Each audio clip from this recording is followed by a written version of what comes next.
सनातन धर्म पर योगी के बयान पर सियासी घमासान चल रहा है। यूपी के सीएम योगी आदित्यनाथ ने सनातन धर्म को ही राष्ट्र धर्म बताया है। इस पर सियासी संग्राम छिड़ गया है, साथ ही नई बहस भी शुरू हो गई है। योग गुरु बाबा रामदेव ने सनातन धर्म वाले बयान पर योगी आदित्यनाथ का समर्थन ही नहीं किया, बल्कि वो उससे भी आगे की बात कर रहे हैं। स्वामी रामदेव ने कहा कि सनातन धर्म राष्ट्र धर्म ही नहीं, बल्कि मानव धर्म है, युग धर्म है। साथ ही उन्होंने कहा कि सनातन धर्म सिर्फ भारत का धर्म नहीं, बल्कि विश्व का धर्म है। उन्होंने यहां तक कह दिया कि ईसाई और मुस्लिम भी सनातनी हैं। इसी मुद्दे पर बाबा रामदेव के साथ बात की हमारी सहयोगी मीनाक्षी जोशी ने। क्या वाकई में सनातन धर्म राष्ट्र का धर्म है? अगर है तो क्यों है और कैसे है? क्योंकि ये तो विविधताओं का देश है। यहां पर हर मत, हर संप्रदाय, हर धर्म, हर जाति, हर संस्कृति को बराबरी का अधिकार दिया गया है। आर्टिकल 26 का बार बार जिक्र किया जाता है ना, तो इसलिए आज हम पहले तो ये समझने की कोशिश करेंगे कि ये सनातन धर्म क्या है और ये क्यों राष्ट्र का धर्म नजर आता है मुख्यमंत्री योगी आदित्यनाथ को। और ये समझने के लिए हमारे साथ योग गुरु स्वामी रामदेव जुड़ चुके हैं। स्वामी जी, बहुत बहुत स्वागत है आपका। स्वामी जी, पहले तो दर्शकों के मन में यही जिज्ञासा आ गई होगी इस पूरे बयान को सुनने के बाद कि ये सनातन धर्म है क्या? क्यों बार बार घूम घूम के बाद जो हिंदुत्व और अन्य धर्मों के इर्द गिर्द घूमती है वो सनातन धर्म पर आ जाती है। जो पूरा संदर्भ आपने कहा है उसी को मैं आगे बढ़ाता हूं। देखो, ये सनातन धर्म राष्ट्र का ही धर्म नहीं, ये मानव धर्म है। ये भारत का ही नहीं, ये युग धर्म है। क्योंकि सनातन धर्म है क्या? कुछ लोगों, कुछ शायद जिनको इतिहास की और भाषा की जानकारी पूरी नहीं है, उनको ये बात मेरी अटपटी सी लगे। हमारे किसी भी हिंदू धर्म ग्रंथ में हिंदू शब्द है ही नहीं, जिनको हम कहते हैं ना हम हिंदू धर्म ग्रंथ, और हमारे किसी भी सनातन हिंदू धर्म में, वैदिक धर्म, ऋषि धर्म में कोई ब्राह्मणवादी व्यवस्था, सामंतवादी या पूंजीवादी व्यवस्था है ही नहीं। तो मैं तो एक कदम आगे बढ़कर के कह रहा हूं, सनातन धर्म ये राष्ट्र धर्म ही नहीं, ये भारत का ही धर्म नहीं, ये विश्व धर्म है, युग धर्म है। दूसरी बात एक और कहता हूं, सनातन का मतलब क्या है? हिंदू तो सिंधु से हिंदू, और हिंदू के कई अर्थ दूसरे भी होते हैं, मैं उस विषय में नहीं जाना चाहता। मूल धर्म है सनातन धर्म।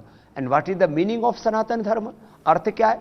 सनातन का अर्थ है शाश्वत, नित्य, कभी भी जो खत्म ना होने वाले जो सत्य हैं, धर्म है, न्याय है, व्यवस्था है, एक जीवन शैली है, एक यूनिवर्सल लॉ है। उस इटर्नल को ही, शाश्वत को ही, नित्य को ही सनातन कहते हैं। तो आप सनातन धर्म कहो, शाश्वत धर्म कहो, नित्य धर्म कहो, इसको युग धर्म कहो, विश्व धर्म कहो, या इटर्नल ट्रुथ कहो, universal law, universal truth, eternal truth, scientific truth, यही सनातन धर्म है। लेकिन स्वामी जी, अब यही अगर इस्लाम धर्म को मानने वाले ये कहने लगे कि योगी आदित्यनाथ सनातन धर्म को राष्ट्र का धर्म बता रहे हैं, ये संविधान के संगत नहीं है, ये उसके अनुरूप नहीं है, क्योंकि आर्टिकल 26 में ये कहता है कि हम अपने अपने मत संप्रदाय का पालन कर सकते हैं। लेकिन जब आप ये कह देते हैं कि सनातन धर्म राष्ट्र का धर्म है, तब पीड़ा होती है। देखो, ये थोड़ा सा जो लोग धार्मिक दृष्टि से, बौद्धिक दृष्टि से, या मैं कहूँगा आध्यात्मिक दृष्टि से, सांस्कृतिक दृष्टि से जो अपरिपक्व हैं, वो इस तरह की बातें करते हैं। हमारे संप्रदाय, हमारे संविधान में कहीं पर भी धर्मनिरपेक्ष शब्द है ही नहीं, पंथ निरपेक्ष शब्द है। पंथ, मजहब, परंपराएं अलग अलग हैं, और विविधता में एकता, और एकता में अनेकता, विविधता में एकता। एक सत्य सर्वत्र है, एकम सद्विप्रा बहुधा वदन्ति। और एक ही ब्रह्म से, एक ही ईश्वर से, एक ही खुदा अल्लाह ऑलमाइटी गॉड वाहिगुरु अकाल पुरुष परमात्मा से, या कुछ प्रकृतिवादी है, कुछ आस्तिक और नास्तिक है ना। नास्तिक को मैं नकारात्मक अर्थ में नहीं कहता, कुछ प्रकृतिवादी है, कुछ परमेश्वरवादी है, ईश्वरवादी है, तो इससे कोई फर्क नहीं पड़ता। तो संप्रदाय निरपेक्ष होना, पंथ निरपेक्ष होना अलग बात है, धर्म निरपेक्ष तो कोई हो नहीं सकता। धर्म तो जैसे अग्नि का धर्म जलाना है, जल का धर्म शीतलता है, धरती का धर्म सबको आश्रय देना और सबको अन्न, औषधियां, फल, शाक सब्जियां देना है, पेड़ पौधों का धर्म ऑक्सीजन देना है, मनुष्य का धर्म सबको उभारना है, यही सनातन धर्म है। तो सनातन सत्य ईसाइयत में भी है, जैनिज्म में, सिखिज्म, बुद्धिज्म, सारे जितने भी अलग अलग प्रकार के मत संप्रदाय, तो ये जो भारतीय परंपराओं में जो संप्रदाय पैदा हुए हैं, इसमें तो खैर कोई भेद ही नहीं है। जो इस्लाम और ईसाइयत के नाम पर मैं तो कहता हूं जो ईश्वर को नहीं मानते उनको भी मैं सम्मिलित कर रहा हूं, कन्फ्यूशियस आदि को भी, लेनिन, मार्क्स, माओ को भी, और कुछ जो है शाश्वत सत्यों के उद्घोषक हैं, प्लेटो, अरस्तु आदि, सबको मैं एक साथ लेता हुआ इस बात को कह रहा हूं। वहां आंशिक रूप से उन सत्यों को कहा गया है, हमारी सनातन परंपरा में समग्र रूप से उन सत्यों को कहा गया है। इसलिए ये कोई भेद वाला विषय नहीं है। और संविधान के नाम पर मेहरबानी करके जो लोग संविधान का जो ट्रांसलेशन ठीक से नहीं पढ़े, उनको एक बार पढ़ लेना चाहिए। जो ऑफिशियल ट्रांसलेशन है उसमें पंथ निरपेक्ष शब्द है, धर्म निरपेक्ष शब्द नहीं है। धर्म तो सनातन धर्म ही है, मत पंथ संप्रदाय भिन्न भिन्न है, उनका हम आदर करते हैं। अनेकता में एकता और एकता में अनेकता, एक ही ब्रह्म से, एक ही प्रकृति से, एक ही परमेश्वर से ये सारा जगत उद्भव हुआ है, उत्पन्न हुआ है, और सब अंततो गत्वा एक ही सत्य के उपासक है। बहुत संक्षेप में, क्या ईसाई धर्म को मानने वाले या इस्लाम धर्म को मानने वाले या जैन या बुद्ध या जितने भी और मत संप्रदायों का आपने जिक्र किया, वो सब सनातनी है? सभी सनातनी हैं, और भारत की जमीन पर उपजे संप्रदाय हैं वो तो सनातनी है, उसमें हिंदू शब्द नहीं जोड़ना चाहिए। रही बात ईसाइयत और इस्लाम, बस इनको आप थोड़ा सा अलग यूं करके देखिए कि वहां पर भी सनातन सत्यों का समावेश है, लेकिन वो आंशिक रूप से है, और सनातन धर्म में समग्रता से सनातन सत्य हैं, बस इतना ही फर्क है। तो समग्रता से आपको उसको स्वीकार करना है, तो आपको पूरे सनातन मूल्यों को आप अपनाइए। आपको आंशिक रूप से आपको सनातन सत्यों को अपनाना है तो इस्लाम और ईसाइयत को आप अपनाइए, कोई दिक्कत नहीं, उसका भी आदर। तो एक सांस्कृतिक हमारा संविधान है, सनातन संविधान, एक हमारा राष्ट्र का संविधान है, और इन दोनों को बराबर गरिमा देनी चाहिए। और मैं ऐसा ही देता हूं और आपके सामने बैठा हूं। मैं कभी भी देश के संविधान को, देश के कानून को वायलेट नहीं करता हूं, और मैं अपने सांस्कृतिक सनातन संविधान को भी वायलेट नहीं करता हूं। ऐसा ही सारे देशवासियों को जीना चाहिए, इसमें क्या दिक्कत है मीनाक्षी? नहीं तो ओवैसी साहब या क्या कभी ये कहेंगे कि हाँ राम मंदिर राष्ट्र का मंदिर है? मानेंगे वो इसे? नहीं, ओबीसी साहब से पूछो कि भाई 100, 200, 500, 1000 साल पहले हिंदुस्तान में और पूरी दुनिया में 1400 साल पहले क्या था? तो 1400 साल पहले पूरी दुनिया में मुसलमानों से पूछो क्या था, तो सनातन धर्म ही था। ईसाइयों से पूछो, 22 आज 2022 ही चल रहा है ना, 2022 से पहले क्या था? सनातन धर्म था। जो लेनिन, मार्क्स, माओ और कन्फ्यूशियस के जो शिष्य हैं उनसे पूछो कि 3000 साल पहले क्या था। चाइना वालों से पूछो, लंका संस्कृति और पूरी दुनिया में यूनान, मिस्र, सारे ये सब मिट गए जहां से। ये सब आप 3000, 5000, 10,000, 20,000, 1 अरब 96 करोड़ 8,53,120-22 वर्ष पहले जाकर के देखिए। ये इतना बड़ा कैलेंडर है हमारा। तो आप ये जो बातें हो रही है ना, बहुत सरफेस पर हो रही है। सत्याह काम अनृताभिधारा हिरण्मयेन पात्रेण सत्यस्याह पीता मुखम। हमें मूल में जाना चाहिए, और मूल में सनातन धर्म, और मूल को भूलने से ये सारे लड़ाई झगड़े फसाद है। एक है सनातनी संस्कृति और दूसरी हो जाती है तनातनी संस्कृति। मैं तनातनी संस्कृति का उपासक नहीं हूं, मैं सनातनी संस्कृति का उपासक हूं। अच्छा, लेकिन स्वामी जी, जब आप समग्रता की बात करते हैं और समग्रता के विषय में रामचरितमानस को कहा जाता है कि आप उसे पढ़ें, इसमें समग्रता है, इसमें मानवीय मूल्य और सिद्धांत हैं, वो समझाए गए हैं, लेकिन तभी कुछ नेतागण आते हैं और ये कहते हैं कि ढोल गवार शूद्र पशु नारी सकल ताड़ना के अधिकारी। ये रामचरितमानस में ही लिखा गया है। इसका अर्थ ये है कि आप इन्हें सबसे निकृष्ट मान रहे हैं। ताड़ना का अर्थ वो समझते हैं कि ये प्रताड़ना के अधिकारी हैं।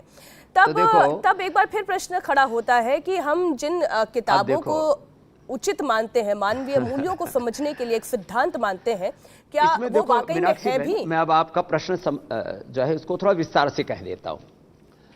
ये बहुत बड़ा लांछन लगाते हैं, आरोप लगाते हैं सनातन धर्म पर, सनातन संस्कृति पर, कि ये जातिवादी है, ये सामंतवादी है, इसमें भेदभाव है, हलाला और फिर तमाम तरह के क्या क्या मजहबी उत्पात और कई तरह की और बुराइयां जो है स्त्री और पुरुषों के नाम पर भेदभाव आज तक दुनिया की किसी भी मस्जिद में बहनों को नमाज पढ़ने की इजाज़त है। वहाँ जो लोगों ने, मैं ये नहीं कहता हूँ कि वो कोई कुरान से या बाइबल से भेदभाव चल रहा है। आज तक जो पोप, जो हमारे ईसाइयों के जो प्रमुख होते हैं, कोई लेडी बनी? कोई भी मक्का मदीना से लेकर के सऊदी अरबिया से लेकर के तुर्की से लेकर के इराक, ईरान, अफगानिस्तान, पाकिस्तान से लेकर के किसी मस्जिद का जो प्रमुख होता है, धर्मगुरु होता है, मुल्ला मौलवी मौलाना जो भी उनको नाम बोलते हैं, कोई बहन बनी आज तक? हम पर स्त्री और पुरुष के नाम पर भेदभाव का आरोप लगाने वाले जरा कान खोल करके सुन लें। 3 बातें। कुछ तो शास्त्रों में मिलावट की गई है, वेदों को छोड़ करके वेद अपरुषेय हैं और उनका कंठकरण होता रहा श्रुति परंपरा से, इसलिए उनमें मिलावट न हो सकी। बाकी शास्त्रों में मिलावट है, ये हम मानते हैं, स्वीकार करते हैं और उसका शुद्धिकरण का कार्य हम करेंगे। कुछ मिलावट है। दूसरी बात, ये जो ब्राह्मण क्षत्रिय वैश्य शूद्र का जो अर्थ करते हैं, ये कुछ अविवेकी लोग, वो सुन लें। जो अज्ञान को दूर करे वो ब्राह्मण, जो अन्याय को दूर करे वो क्षत्रिय, जो अभाव को दूर करे वो वैश्य, और जो असुचिता को दूर करे और सुचिता और सेवा को फैलाए वो शूद्र। शूद्र का अर्थ पवित्र होता है। ये तो शाब्दिक अर्थ मैंने बताए। और ब्राह्मणों से मुखमासित बाहुराजन्य कृता उरुतदस्य यद वहिष्य पद्भ्याम शूद्रो अजायता का अर्थ लोगों ने उल्टा पुल्टा किया। महर्षि दयानंद को, सत्यार्थ प्रकाश को एक बार लोग पढ़ लें तो ये सारा अज्ञान का पर्दा हट जाएगा लोगों का। उनका 2 शताब्दी महोत्सव भी मना रहा है पूरा हिंदुस्तान। तो वैज्ञानिक दृष्टिकोण के साथ वेदों को पढ़िए, दर्शन उपनिषदों को, रामायण महाभारत भगवत गीता को, पुराणों को पढ़िए, और उनमें कुछ राजनीतिक, कुछ आर्थिक कारण रहे, कुछ अंग्रेजों ने, कुछ मुसलमानों ने षड्यंत्र करके उनमें जो प्रक्षेप करा दी है उनको मत देखिए। और एक शास्त्र में 2 सत्य नहीं हो सकते। हमारे सभी शास्त्रों में एकम सद्विप्रा बुधा वदन्ति, एकम एकत्व अनुपश्यता सहनावतु का और संगच्छध्वम का पाठ है, और किसी भी तरह से कोई भेदभाव नहीं है। यह तो शास्त्र की बात हुई। और बात जीने की, पतंजलि योग पीठ में ब्राह्मण, क्षत्रिय, वैश्य, शूद्र एक साथ वेद शास्त्र पढ़ रहे हैं, कोई भेदभाव नहीं है। स्त्री पुरुष का कोई भेदभाव नहीं है, कोई जाति का, कोई पंथ का भेदभाव नहीं है, कोई देश का भेदभाव नहीं है। तो सनातन धर्म कैसा होता है? जैसा स्वामी रामदेव जी रहा है वैसा होता है। और स्वामी रामदेव की तरह इस देश के लाखों करोड़ों सनातन धर्मी ऋषि ऋषिकाओं की संतानें, उनके उत्तराधिकारी इस सत्य को जी रहे हैं। ये सनातन धर्म है मीनाक्षी बहन। अब सनातन धर्म के नाम पर कोई ढोंग, आडंबर, पाखंड, अंधविश्वास फैलाता है। शनि, राहु, केतु, भूत प्रेत और तमाम तरह के इधर उधर के जो जादू टोना के नाम पर सनातन धर्म को बदनाम करता है, तो ये उस व्यक्ति के अंदर दोष है। सनातन धर्म में दोष नहीं। आप तो जादू टोना तक चले गए। मैं तो इतनी सी बात पहले आपसे पूछना चाह रही हूँ, फिर मैं जादू टोना को लेकर भी एक प्रश्न आपसे जरूर पूछूंगी। तो ये जब योगी आदित्यनाथ कहते हैं कि गौ ब्राह्मणों का संवर्धन, उनका रक्षा करना है, उनकी रक्षा करनी है, तब तो इसे एक खांचे में बांध कर देखा जाएगा ना। ब्राह्मण यानी ब्राह्मण जाति को सुरक्षित रखने की आवश्यकता है। देखिए, मैंने बोला ना, ये ना, ये जाति वाला मामला नहीं है। देखो सनातन, देखो एक बात बताऊं मीनाक्षी जोशी, आपके पीछे भी जोशी लगा, इसलिए आपको भी कुछ लोग लपेटे में लेंगे फिर इसमें। मैं एक बात बता रहा हूं, लेते रहते हैं स्वामी जी। जो है सनातन धर्म में कोई जन्म से जाति की व्यवस्था है नहीं। जन्मना जायते शूद्रः संस्कारात् द्विज उच्यते। कहते हैं जन्म से सब समान होते हैं, संस्कारों से, कर्म से। चातुर्वर्ण्यम मया सृष्टम, गुण कर्म विभाग से, गुण कर्म स्वभाव से, अपने कर्म से, आचरण से। देखो कुछ लोग कहते हैं सिर पर टोपी पहन लो और मूछ कटवा लो और स्वर्ग में चले जाओगे।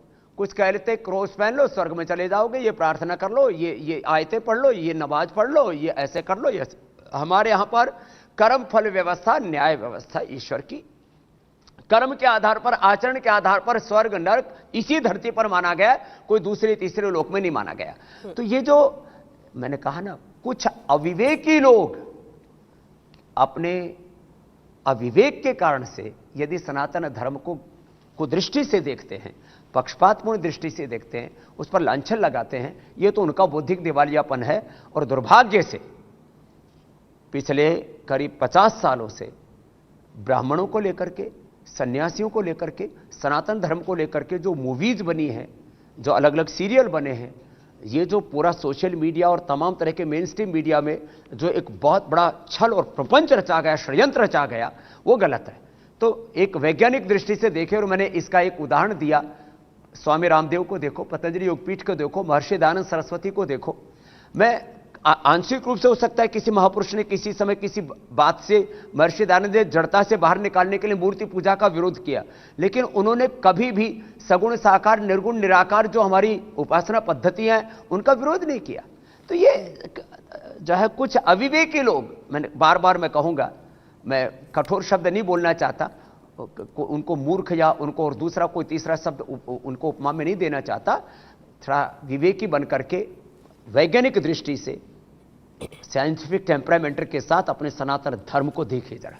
नहीं, आप वैज्ञानिक दृष्टि से देखने के लिए कह रहे हैं, लेकिन अभी बहुत ही चर्चा में जो है धीरेन्द्र शास्त्री जी, उनके बारे में ये कहा जा रहा है कि वो बड़े ही वैज्ञानिक दृष्टि से छल भी कर रहे हैं, प्रपंच भी कर रहे हैं।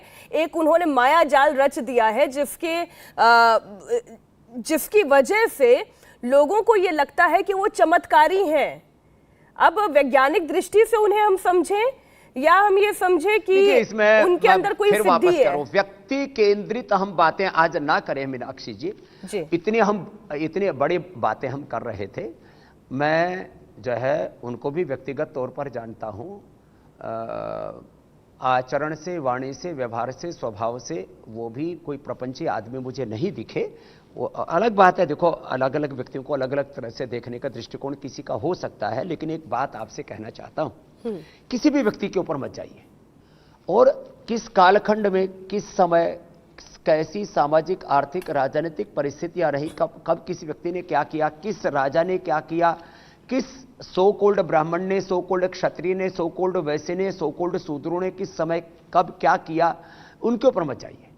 देखो मैं वापस आ रहा हूं, सनातन सत्यों के ऊपर हम बातचीत करें जी। और जहां तक ये आध्यात्मिक जगत में दृष्ट और अदृष्ट सत्यों की बात है, मैं पहले कह चुका हूं मीनाक्षी जी, जितना दृष्ट है उतना ही अदृष्ट भी है, अमूर्त भी है। उन मूर्त अमूर्त सत्यों को कोई कितना जानता है और किसकी कितनी उसमें पहुंच है, उसको आप अलग से उसकी परीक्षा कीजिए। लेकिन आज मैं इसी बात के ऊपर, इस बात को पूर्णाहुति करना चाहूंगा, क्योंकि मुझे आगे प्रस्थान करना है। अभी एक बहुत बड़ा आयोजन जैन धर्म का है डीह में, झारखंड में, तो वहां पर 2-2.5 लाख लोगों का है एक आयोजन, उसमें मुझे प्रस्थान करना है। फिर मैं कभी किसी दिन और बात करूंगा और मैं सारी दुनिया के सामने पूरे तर्क, तथ्य, युक्ति, प्रमाण के साथ, साइंटिफिक टेम्परामेंट के साथ इस बात को कहना चाहूंगा कि सनातन धर्म को व्यक्तियों पर मत देखिए। आप कालखंडों में बांट करके, किसी राजा महाराजा के साथ जोड़ करके, किसी एक व्यक्ति विशेष से किसी भी कालखंड में पैदा हुआ हो, किसी भी भाषा में, किसी भी मत पंथ संप्रदाय में, किसी भी वर्ग में पैदा हुआ हो, उस पर सनातन धर्म की कसौटी को मत कसिए। सनातन मूल्यों के आधार पर सनातन धर्म को देखिए और व्यक्तिगत दोषों को, गुणों को, आचरणों को देख करके सनातन धर्म को लांछित मत कीजिए। बहुत बहुत धन्यवाद स्वामी जी, आपने बहुत बड़ी बात कही कि कर्म प्रधान सनातन धर्म है और इसलिए बहुत ये बहुत शाश्वत है, जैसे कर्म होंगे वैसा धर्म होगा और वैसे ही हम आगे बढ़ते चले जाएंगे। हमारे यहाँ तो कर्म को ही धर्म का जी। कर्मणा तम अभ्यर्थे सिद्धिम विन्दति मानवा। कर्मण्यवाधिकारस्ते मा फलेषु कदाचन। अब देखिए क्या फल मिलता है। और योगी आदित्यनाथ ये जो कह रहे हैं उसका फल उन्हें क्या मिलता है, ये राजनीतिक विवेचना फिर कभी हम करेंगे। बहुत बहुत धन्यवाद स्वामी रामदेव जी हमारे साथ जुड़े, इतनी लंबी और विस्तृत चर्चा सनातन धर्म पर की। बहुत बहुत धन्यवाद। इंडिया टीवी हर वक्त हर जगह डाउनलोड करने के लिए सर्च करें India TV news Google play store या ऐप स्टोर पर।